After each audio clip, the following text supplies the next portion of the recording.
Bonjour les amis. Eh bien, si vous voulez savoir le maximum de choses sur les chemtrails, il faut absolument que vous regardiez les vidéos de Claire Henrion. Je vous mets deux, trois vidéos de Claire en dessous de ma vidéo, dont la dernière interview sur la chaîne de Nicolas Bouvier.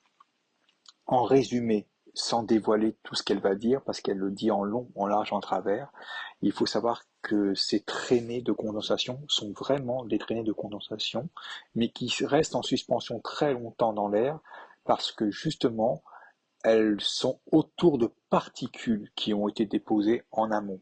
Donc, en effet, notre atmosphère, enfin, ce que nous pouvons voir, enfin, imaginer autour de nous, est bourré de nanoparticules de métaux lourds. Avant nous, l'Europe du Nord et le Commonwealth étaient victimes aussi de ces ensemencements.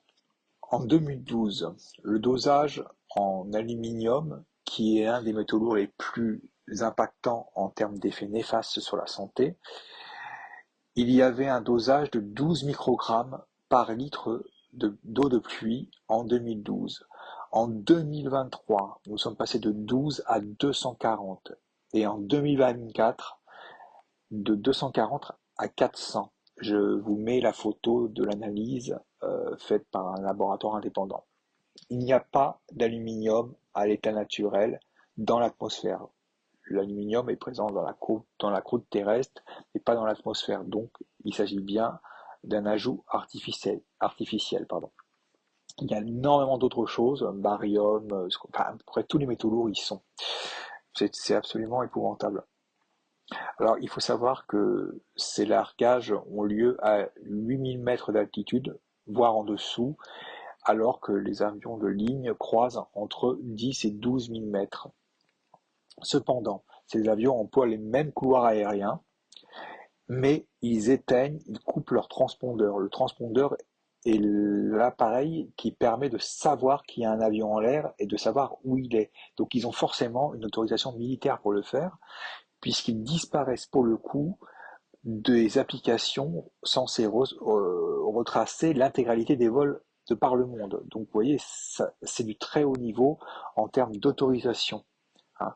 Et je vous dis, ils emploient les couloirs aériens des avions de ligne, sauf qu'un avion de ligne à 10-12 000 mètres, vous ne pouvez pas l'apercevoir. Si vous voyez des avions voler haut, mais dont vous pouvez voir la carlingue, ce sont ces types d'avions qui font ces ensemencements. Alors, il s'agit d'une guerre non conventionnelle menée contre les peuples au bénéfice du complexe pétrochimique dont fait partie Big Pharma. Ça n'étonnera personne. C'est aussi une guerre totale contre les vivants, car toutes les formes de vie sont impactées. Alors naturellement, on sait que l'aluminium provoque des maladies neurodégénératives, il provoque le Parkinson, Alzheimer, autisme, troubles de l'attention, mais aussi des cancers. Et il n'y a pas que l'aluminium, je le répète, mais vous verrez que Claire en dit beaucoup plus. Il y a aussi la présence de graphène, il y a aussi la présence de filaments aéroportés, on a déjà vu ça, des espèces de trucs en plastique qu'on retrouve sur les plantes au sol. Et ça, ces filaments créent des maladies respiratoires. Il ne faut pas chercher plus loin sur la crise sanitaire, n'est-ce pas? C'était des facteurs qui permettaient d'avoir des infections pulmonaires. Toute la chaîne alimentaire est impactée. Et il faut savoir que le précédent phénomène alarmant qui avait été mis en avant par les mainstream, la fameuse couche d'ozone dont on n'entend plus beaucoup parler, il faut le dire, eh bien, il y a bien en effet un problème, il y a bien eu, ou il y a un problème sur la couche d'ozone, mais il n'est pas dû aux aérosols, parce qu'il faut toujours qu'ils nous incriminent, nous, mais en fait, il est bel et bien dû aux nombreux essais atomiques qui ont lieu voilà, de par le monde, des centaines d'essais atomiques quand même, sur 2-3 décennies. Alors que faire, vu que c'est un état de fait? Que faire contre quelque chose qui existe? Eh ben, il faut éliminer ces métaux lourds. Alors, il y a ce qu'on appelle des chélateurs, des plantes qui ont des substances qui sont chélatrices, donc qui ont cette capacité à éliminer les métaux lourds. avant qu'il ne se fixe, vous savez, sur le cerveau et partout.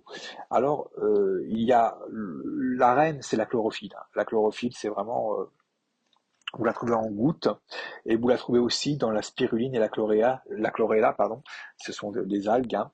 Donc, la chlorophylle est une très bonne chélatrice. Et vous trouvez cette capacité aussi dans le persil et dans la résine de shilajit de l'Himalaya.